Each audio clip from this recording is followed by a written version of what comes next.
That's no fun. Oh no! Has this ever happened to you? You'll never have to worry about your pistol going to slide lock again with the P-50 from Keltec. The unique space-age horizontal magazine holds so much ammo you'll get bored of shooting before you run out.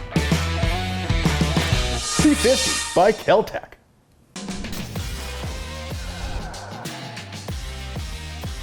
Hello friends, thanks for watching another ARFCOM gear review. Today we're gonna have a gander at this space blaster thingy from Keltec called the P-50.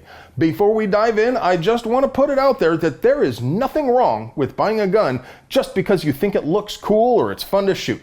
You are a strong, independent woman or man, and you don't need to justify to anybody what you like.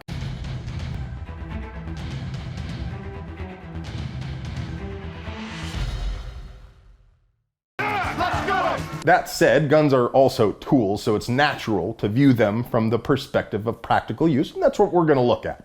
The P-50 is an unconventional polymer frame handgun which is designed around the FNP-90's 50-round horizontal magazine. It's chambered in .223 short, also known as 5.7 by 28 millimeter, and it has a 9.6-inch barrel threaded at half by 28. It uses a straight blowback bolt which rides on dual recoil rods. The whole thing is sort of upside down compared to the P-90, with the magazine underneath the barrel, bolt, and recoil system. That makes reloading kind of awkward as you have to tilt the whole upper half of the gun upward and forward, which shifts the balance forward and forces you to have a real hold on that grip. The manual says you're supposed to load by aligning the magazine with the upper half, but that puts even more weight out front, and I found it easier to simply lay the magazine on the lower half before slamming the top closed. And between the latching mechanism and the tension on the last round of a fully loaded magazine, you really have to slam the top closed hard to get it to latch. Have to beat the shit out of it. With any other gun, awkward reloading might be a bigger issue, but the whole point of having a 50-round magazine is so you don't have to reload often, right?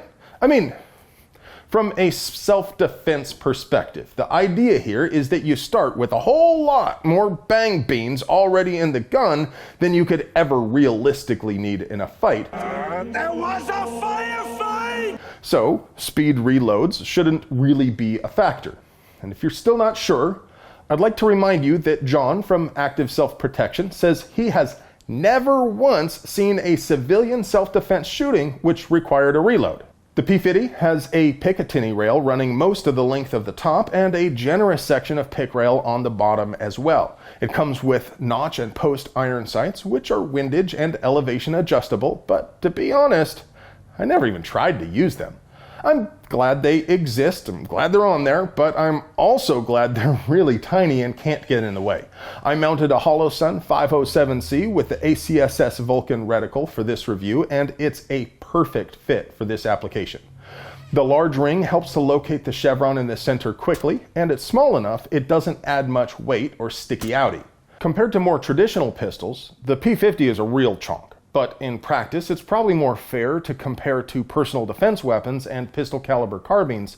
And in that context, a compact sight is welcome. The chevron in the 507C allows for a very precise sight picture. I was able to get some surprisingly good groups despite the trigger, which, I'm sorry, is just not great in pretty much every way. It's gritty, it has some over travel, has a fairly long reset, and it doesn't have a wall that you can feel before the break. The hammer just kind of drops at a certain point. To be honest, it feels a lot like an AK trigger, but rougher. It is reasonably light though, and has a moderately short reset with a somewhat positive click. I'm a lot pickier about triggers than most folks, so maybe your experience might be different.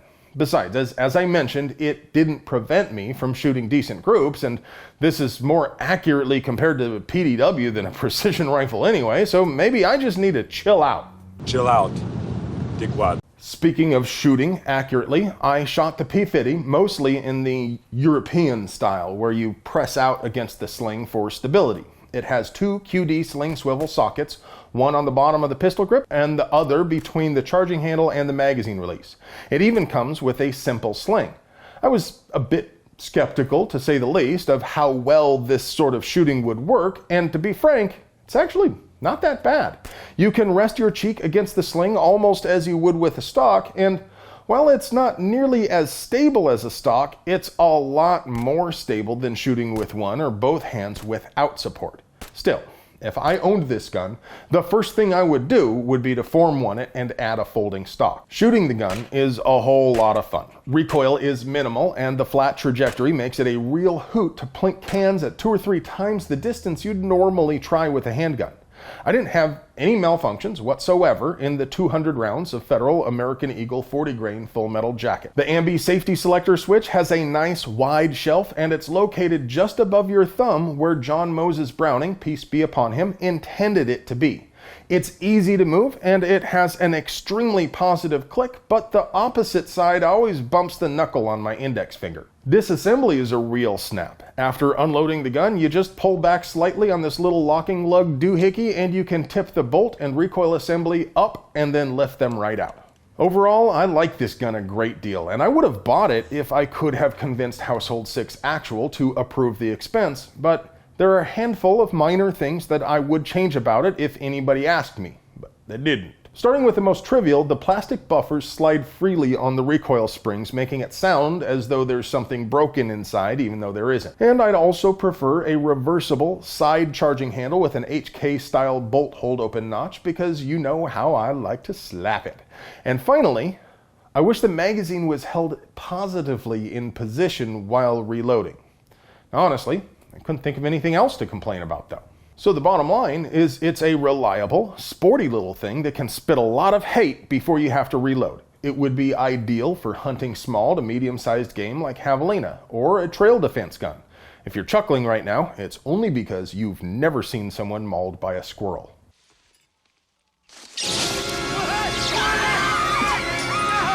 It would be a solid personal defense weapon, especially for someone less proficient with guns.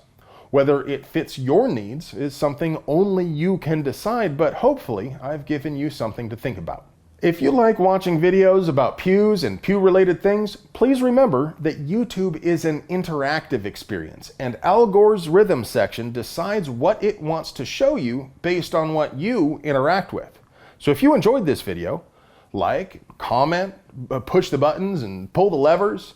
If you hated this video, and you never want to see anything like it or any other gun content, the worst thing you can do is to do nothing at all. Even dislikes are better than nothing. And remember, we can't do this stuff for free, so please support the folks who support us. I love you.